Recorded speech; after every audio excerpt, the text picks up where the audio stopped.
Buenas, buenas, ¿cómo están ustedes? Le damos nuevamente la bienvenida al podcast de Mentes Analíticas. Yo soy Juan Ricardo Díaz, psicólogo, y me encuentro con mi gran amigo Luis. Luis Arocha Mariño, médico psiquiatra y fabricante de herramientas para vivir mejor cada día. Amén. Mira, Luis, que vamos entonces a conversar hoy, que tienes un tema bien interesante. Sí, me estuvieron por ahí, tú sabes, proponiendo que hablara acerca una idea que está algo de moda, que es lo que llaman pensamiento intrusivo, Mm, ¿Y ¿no? de qué va eso? ¿Con qué se come?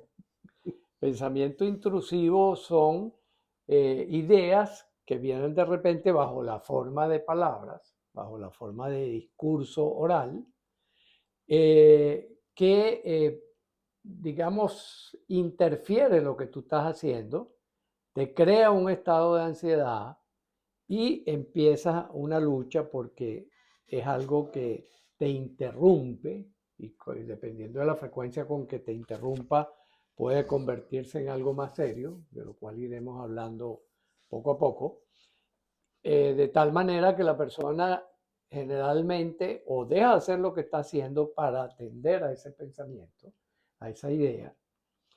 Por ejemplo, en estos días una señora me decía, ella tenía un pensamiento intrusivo con respecto a la hija pequeña, por supuesto. Ujú. Todo pequeño es tremendo, ¿verdad? O lo que llamamos tremendo.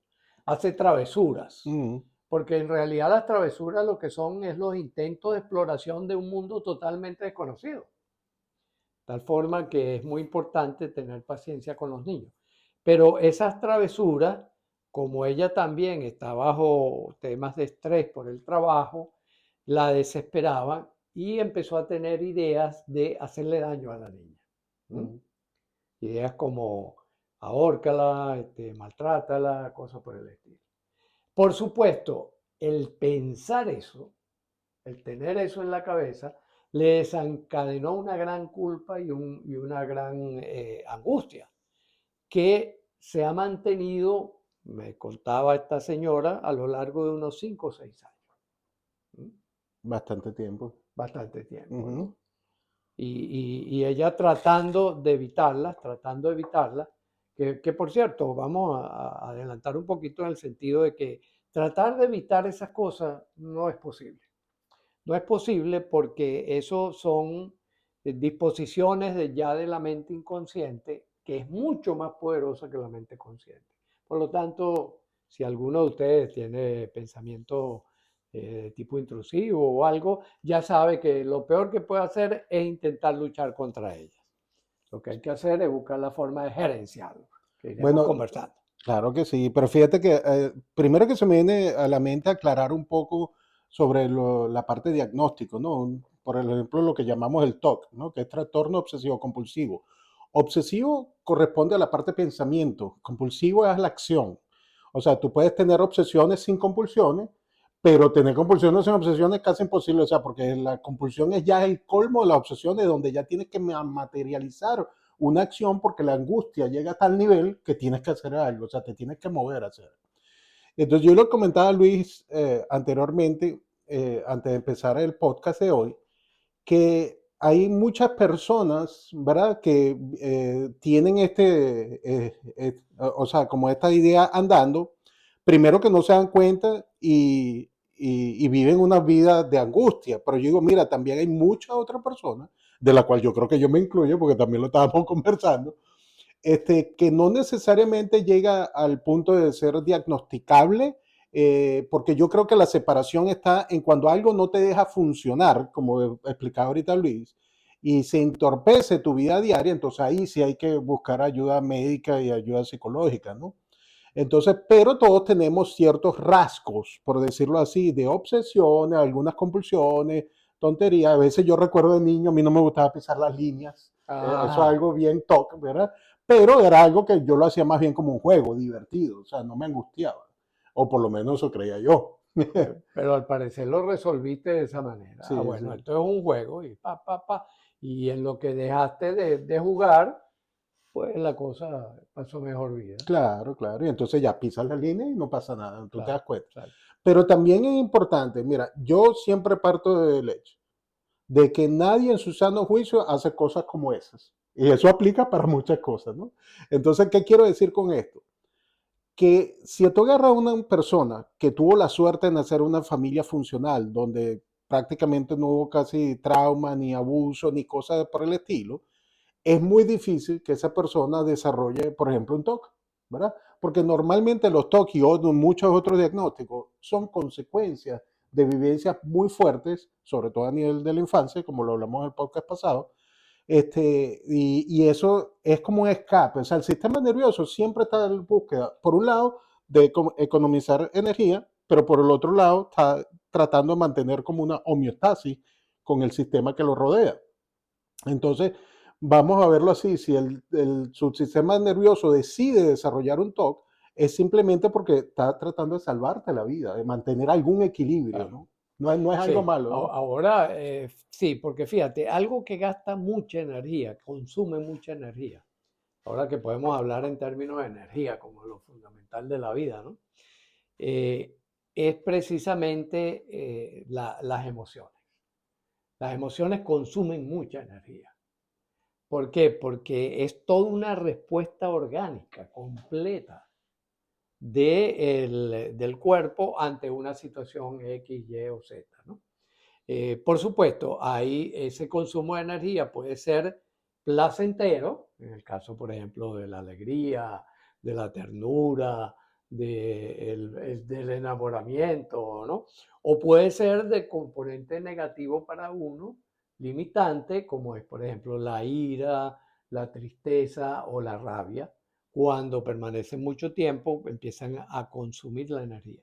De hecho, fíjate, la mayor parte de los pacientes, cualquiera que sea el trastorno que pueda tener diagnosticado, generalmente dice, estoy cansado, que se Ujú. cansa. Claro, se cansa porque está gastando la energía precisamente en mantener ese estado, ¿no? Y los pensamientos, por ejemplo, cuando ellos están fluyendo libremente, allí el consumo de energía es mínimo, podríamos decir, porque está procediendo ¿cómo se llama? Por inercia, ¿no? Prácticamente por inercia. Yo muchas veces le explico a las personas, mire, los pensamientos son como un carrusel, pero un carrusel, imagine usted que va a un parque de distracciones y hay un carrusel de esos de caballitos y hay 100 Mm. millones de caballitos. 100 millones de caballitos. Ru, ru, ru, ru, ru, ru. Y además no de una manera ordenada, sino de una manera, incluso hay sospechas en investigaciones neurofisiológicas de que esas asociaciones libres que uno hace son procedimientos que tienen de base el azar, ¿no? Una especie como de azar. Por supuesto, al ser un azar que se va modificando, modifica las condiciones iniciales en cada decisión, es donde entonces van a ir creciendo determinadas líneas de producción de pensamientos, ¿no? Mm. Que son esos pensamientos recurrentes, O sea, que tú dices que el ¿no? azar es escoger uno de esos caballos que están girando ahí, Uno de esos caballos al que azar. la atención, ¡pum!, ¡Pum! pasa por ahí, ¿no? Es como que eso me está Sí. pasando y entonces de repente, ¡pum!, yo me fijo en un caballito y empiezo a seguirlo. Empiezo a seguirlo y obvio a los demás, ¿no? Mm. Por lo tanto, allí yo estoy poniendo más energía y estoy poniendo energía que se transforma en memoria. Es decir, le estoy dando carga para que esos circuitos neuronales se hinchen y sean los que estén facilitados frente a los otros que no están tan trabajados, ¿no? Ese es Mira, un poco el proceso de por qué nosotros recordamos con más facilidad aquello que hemos vivido constantemente, no, por ejemplo, aprenderse un nombre nuevo. Ayer me decían un nombre nuevo que ya oh, se me no. olvidó. Lo repetí como 10 veces para tratar de aprendérmelo y ya se me olvidó. Ese tipo de cosas. ¿Por qué? Porque no tiene mucha carga de circuitos, no hemos construido ahí una gran avenida, sino que sigue siendo un caminito que rápidamente pues la naturaleza lo cubre, ¿no? Sí, bueno, pero fíjate, aquí quiero hacer un pequeño paréntesis para recordarle a todos que se suscriban a nuestro canal en YouTube. También estamos en Spotify, iHeartRadio y en Apple Podcast. Estamos en bastantes plataformas, pero no me las sé todas. Pero volviendo al tema que nombra Luis, que me causa gracia los pensamientos, yo le voy a decir un secreto de este podcast, que muy poca gente lo sabe. Luis y yo, cada vez que nos reunimos, tratamos de hacerlo más que todos los martes, cuando Luis llega a casa y queremos hacer eso, realmente no tenemos el tema. Nos ponemos a conversar y decimos, chicos, ¿qué vamos a hablar hoy?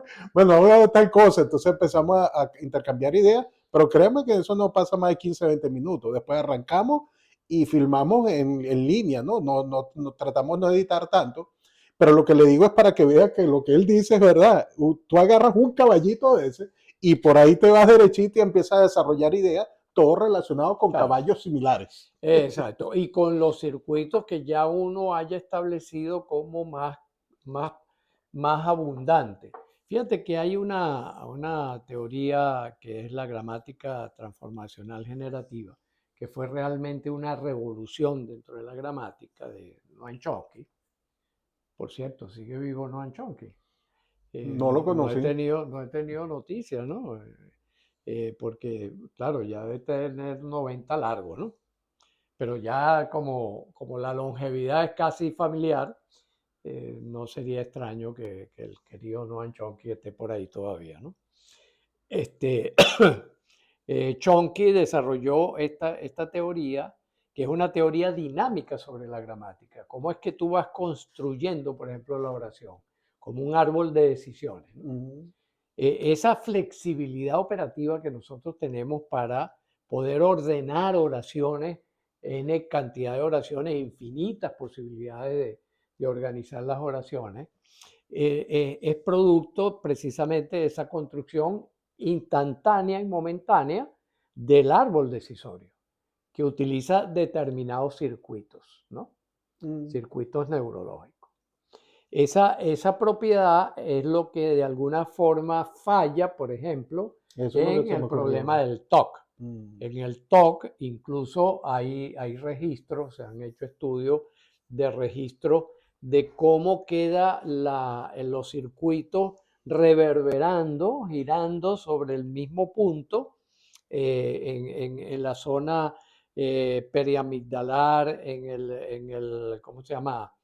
En el hipocampo y con el forni y otras estructuras, quedan allí reciclando y reciclando y reciclando, a tal punto de que una de las técnicas que se ha utilizado con resultados más o menos, algunos muy buenos, pero todavía no lo suficientemente precisos, con intervenciones quirúrgicas donde cortan esos circuitos, ¿no? Cortan parte del circuito y por lo tanto ya se rompe esa estructura rígida. Bueno, pero sabemos Lo que que con PNL se puede resolver bastante bien con eso. PNL Porque puedes también interrumpirlo sin necesidad de los cortar interrumpe nada. sin necesidad de cortar, ¿no? Sí, sí. Por ejemplo, nosotros tuvimos un par de casos en donde realmente hicimos de Mm. todo, PNL, farmacoterapia, montones de cuestiones, y se terminó tomando, junto con los neurocirujanos, la decisión de intervenir quirúrgicamente a esos dos pacientes que realmente estaban paralizados. Por ejemplo, uno de Ujú. ellos, recuerdo que se bañaba 6 horas diarias, Santo Dios. Yo tuve un caso porque parecido, sí. dudaba en lo que salía de la ducha, dudaba de si había quedado suficientemente limpio y entonces se volvía y pasaba horas y era un muchacho que sufría muchísimo. Eh, a él la intervención quirúrgica lo mejoró durante varios meses. Ujú. Sin embargo, posteriormente volvió nuevamente Está- circuitos alternos, porque recordemos, son carreteras. Si ustedes quieren tener una idea, yo diría bastante aproximada de cómo trabaja nuestro cerebro trabaja igualito como una red de carreteras. Y usted, su pensamiento es el carro en que usted se va desplazando. Entonces, imagine usted, hay rutas, y este es un ejercicio interesante que a veces hacemos en terapia y en formación, que es cuáles son las rutas que usted recorre diariamente, por ejemplo. Seguramente usted, si tiene un trabajo, por ejemplo, usted va a ir siempre al mismo sitio, va a seguir la misma ruta, Y lo ¿no? haces inconsciente Y después. ya automáticamente esos circuitos están tan alimentados que van para allá. Igualito pasa cuando estamos pensando. Estamos pensando es lo mismo. Por eso yo siempre le digo a las personas, mire, una herramienta buenísima es que usted asuma sus decisiones igualito como hace en la mañana para trasladarse de su casa al trabajo, de su casa a donde vaya a hacer una diligencia, una gestión.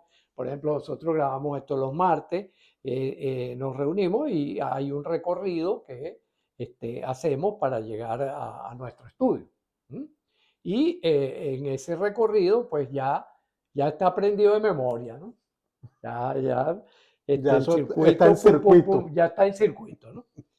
De tal forma que, por ejemplo, cuando usted está pensando en algo, en cualquier cosa que sea, por ejemplo, usted está pensando en beneficiar a sus seres queridos, alimente eso.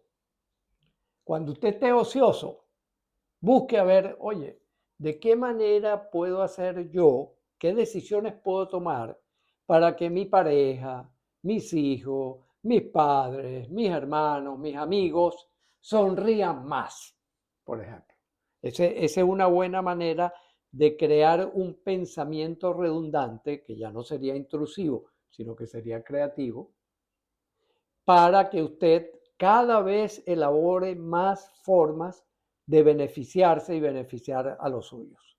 Esa es una Sí, técnica interesante, ¿no? Y, igualito, es un carrito, mi pensamiento es un carrito que se va desplazando por esos mundos. y yo le tengo un comentario, sabe que bueno, mucha gente no lo sabe, pero lo que nos dedicamos a esto de la salud mental, el lenguaje natural del cerebro no son las palabras, son las imágenes.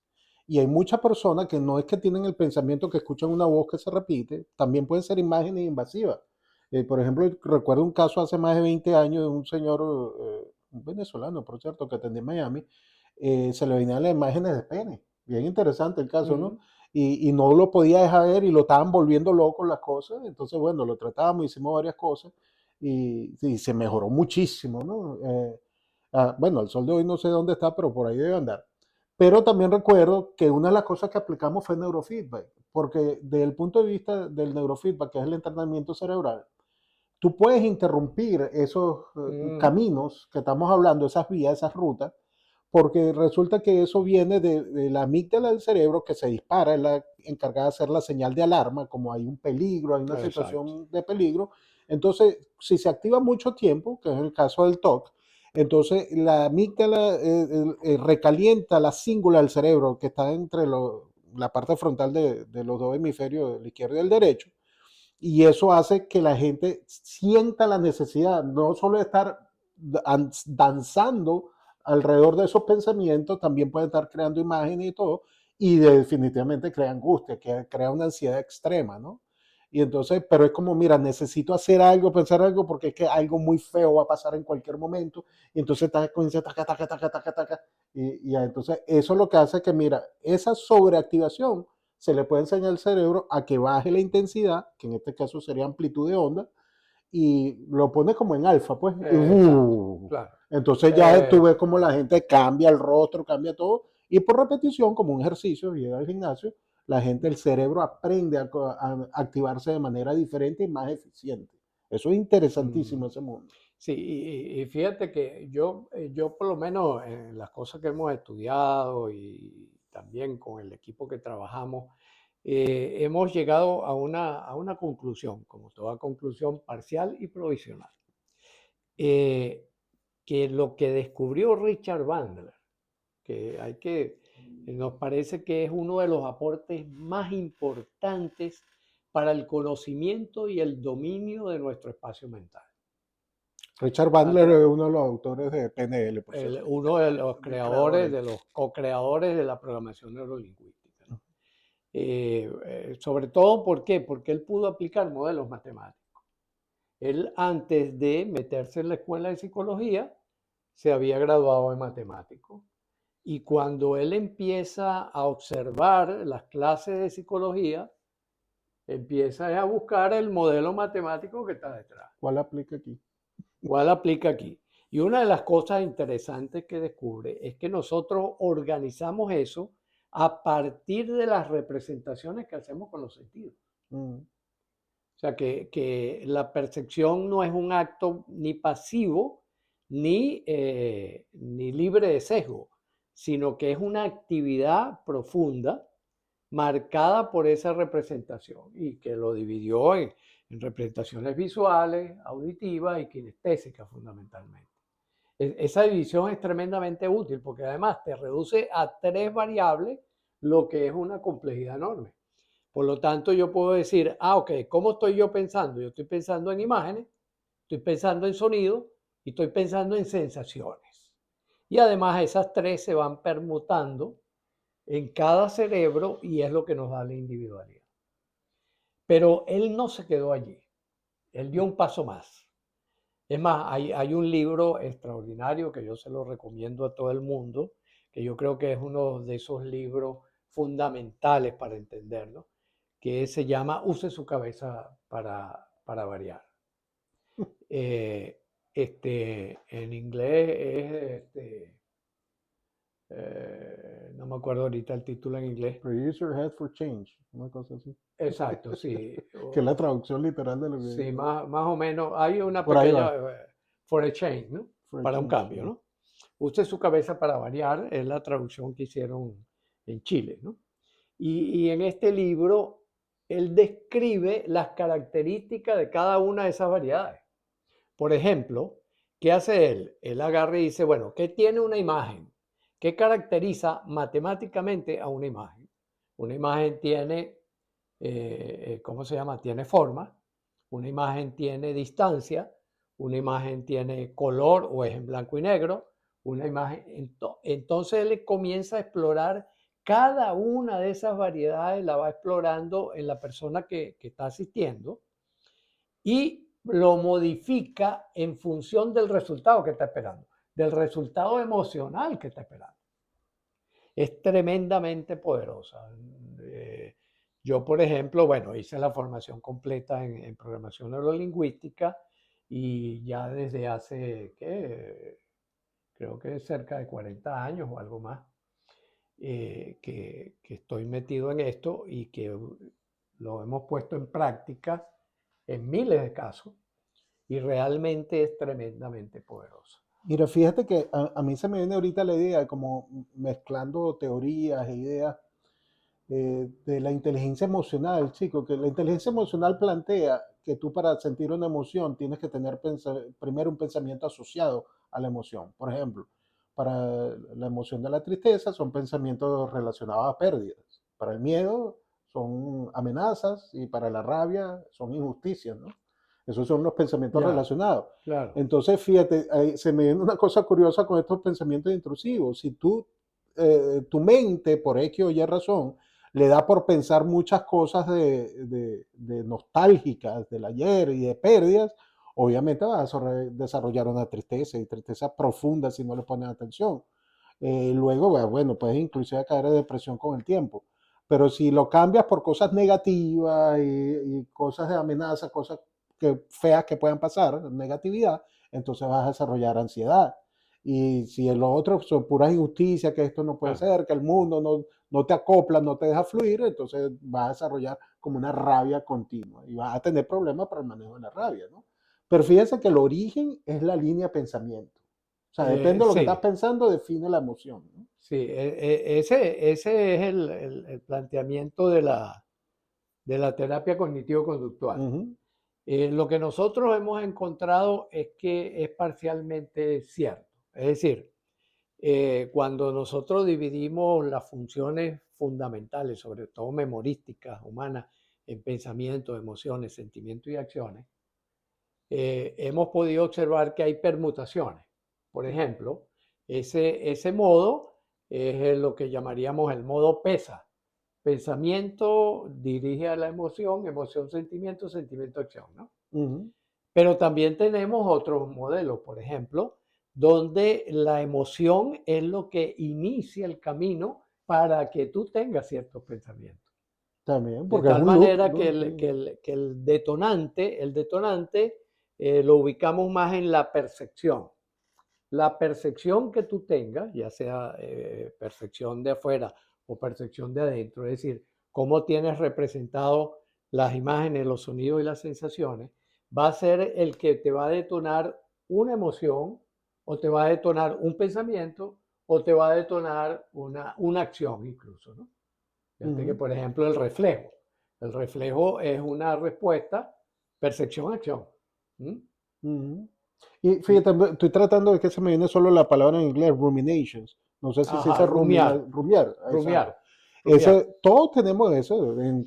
Bueno, fíjate, a veces no se te queda pegada una canción Exacto, y le das y casi que te vuelve loco, coño, te acuerdas la cancioncita en la cabeza, ¿no? exacto. Pero eso es algo que el cerebro a veces es algo natural y yo lo correlaciono con que algo te está angustiando y no le has puesto atención. Y entonces como que el cerebro te está dejando saber, mira, ponle atención a algo porque si no te va a estar enseguida, Claro, ¿no? claro. Está ahí, ta, ta, ta, ta, ta, Rumiando. ta. Pero es o sea, el mensaje que trato de mandar acá es que es natural para el cerebro hacer esas cosas. Es natural para el Ujú, cerebro y por eso es que, como cuando abrimos la conversación, nosotros es el mismo mecanismo el que me va a llevar a un pensamiento intrusivo que abre la ruta del TOC, del trastorno obsesivo compulsivo, que aquel que te lleva mediante un pensamiento que te agrada, que te pone creativo, que te lleva a la virtuosidad. ujú, Es decir, un poco lo que hemos postulado, pues vamos a decirlo así, en el grupo de trabajo, es que tanto el TOC como el virtuosismo tienen el mismo camino, ujú. solo que son calificados de manera distinta. Por ejemplo, cuando una idea como la de la señora que describía, que hacerle daño a la hija, en otro es toca mejor el piano. Ujú. ¿Verdad? Toca mejor el piano y entonces la persona se pone a practicar, a practicar, a practicar y termina siendo un gran concertista internacional.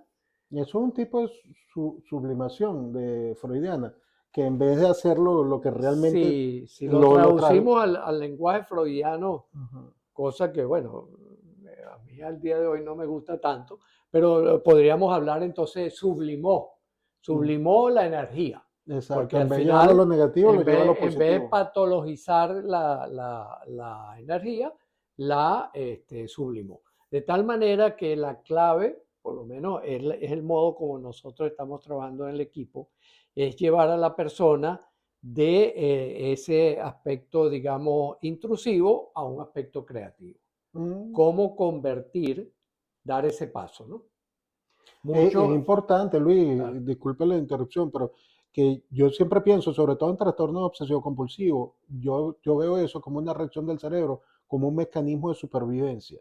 Y a esa manera de bastón o de muleta, tú no le puedes quitar el bastón o la muleta a la persona, se no, cae. claro, claro. Entonces tienes que Primero sustituirla con tiene una que muleta, repararle la pierna. exacto, o sustituirla por lo menos momentáneamente, como eso que estás diciendo tú, con una muleta que sea funcional y que sea sana, ¿entiendes? Entonces, porque Claro, va a seguir apoyándose en un mecanismo, pero ya de manera sana, no de manera negativa, que le genere, por ejemplo, esa de la angustia y la cosa. claro, claro, claro. Sí, es poner al servicio una tecnología que uno diga, bueno, es un paso más adelante, es un paso de avance en el progreso de la persona, ¿no? Sí, el camarógrafo se está quedando dormido. Ya vamos, ya vamos. Mira, Vamos a hoy chequear tenemos cuánto. ayuda, aunque no lo crean. Se lo agradezco aquí, traer cámara. Uno de mis hermanos nos acompaña hoy. Pero bueno, lo que ahora yo creo que por razones ya de tiempo vamos a pasar a posibles soluciones.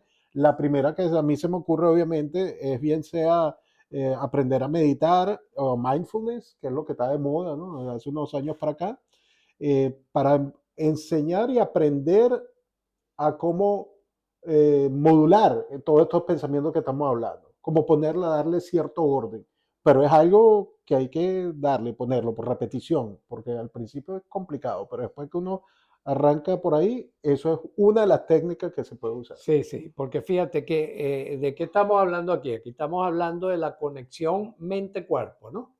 Que bueno, no vamos a entrar en el tema filosófico, pero por ejemplo, mi idea es que mente-cuerpo constituyen un solo conjunto. En el fondo, todo es un mecanismo físico, pero que nosotros podemos con nuestro cuerpo ayudarnos a modificar nuestros pensamientos, nuestras emociones, nuestros sentimientos y nuestras decisiones también. Podemos ayudarlo, por ejemplo, está muy de moda, incluso asertivamente, por lo tanto, más que una moda, yo creo que llegó para quedarse, mindfulness, meditación trascendental, ese tipo de cosas, que utilizan de punto de partida la respiración. Ujú. La respiración como el primer punto en donde nosotros podemos ya a partir de ella experimentar cambios en los pensamientos y en las emociones fundamentalmente, ¿no? Como decías tú, por ejemplo, una respiración abdominal, rítmica, lenta, profunda, te lleva a la calma. Ujú. Quieras o no quieras, te lleva a la calma. ¿Por qué? Porque se trata de una estimulación a través del sistema vago que te modifica las respuestas que son registradas como emoción. ¿Mm? Por lo tanto, sí, es uno, yo te diré uno de los aspectos clave. Y el otro es esta contribución de Richard Bandler, que lo pone en una cosa bellísima, que es lo que llama el panel de control. El panel de control no es otra cosa, sino usted imagine un panel de control como este, Ujú. un ecualizador, donde usted tiene unos botones, ¿no? Es más, Bandler lo que recomienda es que ¿Se lo ve? imagine transparente. Exacto. Porque usted lo imagine transparente, ¿verdad? Que usted pueda ver a través de él, como si estuviera hecho, por ejemplo, de plexiglas o como esta taza, ¿no? Que transparenta y usted pueda ver lo que hay detrás. Y después usted tiene aquí un botón o una palanca. Yo lo tengo representado como una palanca. Yo lo utilizo muchísimo todos los días. Ujú. Aquí está lo visual, aquí tengo lo auditivo y aquí tengo lo kinestésico, que son las representaciones mentales. En lo visual, por supuesto, tengo, por ejemplo, distancia. Y categoría. Distancia y categoría. Eso para los venezolanos Color, nada más. ¿no? Por ejemplo, voy a contar una anécdota aquí rapidito y breve para que sea ilustrada. En una oportunidad hubo un deslave. En mi casa tiene un barranco atrás, hay un Ujú. barranco, un cerro, ¿no? Y con la lluvia hubo un deslave, se vino una piedra enorme, tumbó el muro de la casa al lado y ese muro saltó. Yo estaba parado así, mirando, paralizado, porque todo esto es en microsegundos, y cae el muro delante de mí con un sonido espantoso y entra el barro y me llega casi a los pies. Y ahí se para. Y yo me llevo tremendo susto. ¿Qué pensé yo inmediatamente? Que estoy entrenado pues en estas cosas, por eso es importante entrenarse, sí. Inmediatamente dije, esto yo no lo puedo grabar así en mi cabeza. No lo puedo grabar así. Entonces, ¿qué hice? Puse un televisor chiquitico en blanco y negro y repetí la escena, pero en el televisor. Y lo repetí 5 o 6 veces. Esto fue lo que pasó. Mm. Entonces, en mi cabeza, ese recuerdo es un televisor pequeñito donde ocurrió algo, en donde además yo no estaba ahí como posible víctima. Era un observador de Era un televisión. observador, ¿no? Sí, Entonces, sí. fíjense, ese sencillo truco evitó que yo desarrollara, por ejemplo, una fobia a lo mejor a los ruidos profundos o a la posibilidad de un deslave o cualquier cosa por ahí. Y Ujú. que, bueno, entonces eso como un pequeño ejemplo. Entonces, lo Sí. mismo puede hacer con el Pero ese es sonido, por ejercicio de ejemplo. PNL, ¿no? Exacto, eso es tomado Mm. del panel de control de Richard Bandler, un regalo que nos hizo Richard Bandler bien interesante. Sí, y te comentaba que es una idea que me parece que proviene de la PNL, ¿no? De la programación neurolingüística, de donde Bandler nos enseña eso, a crear ese tipo de imágenes para causar cierta distancia del evento, ¿no? Tomas distancia, Distancia del distancia evento. psíquica, porque recordemos que también el Ujú, otro aspecto importante es que la psique, la mente o el espíritu, el alma, es una especie de mapa dinámico ujú. de lo que hemos vivido en la vida. Bueno, y ellos Eso es dicen, el lo que es la mapa no es el mente. territorio. El mapa no es el territorio. Sí. Mira, bueno, yo creo que la conversación estuvo muy buena hasta acá. Le invitamos a que sintonicen los otros temas. Ya llevamos, este es el octavo, llevamos 7 temas, ¿verdad? Que lo estamos promocionando. Y bueno, les recordamos que se los recomienden a familiares, amigos y todo, para que vayan creciendo y les sigamos, podamos seguir trayéndole material como esto. Y dejen sus comentarios a ver sobre qué tema quieren que nosotros hablemos en la próxima. Entonces, como siempre, hasta pronto. Un abrazo. Chao. El ser humano es un comentador sufriente y gozante de lo que ocurre. Para comprender debemos delimitar siempre un principio y un fin, y ellos siempre serán arbitrarios. Todo lo que puedas convertir en un verbo, hazlo, pues el verbo es vida.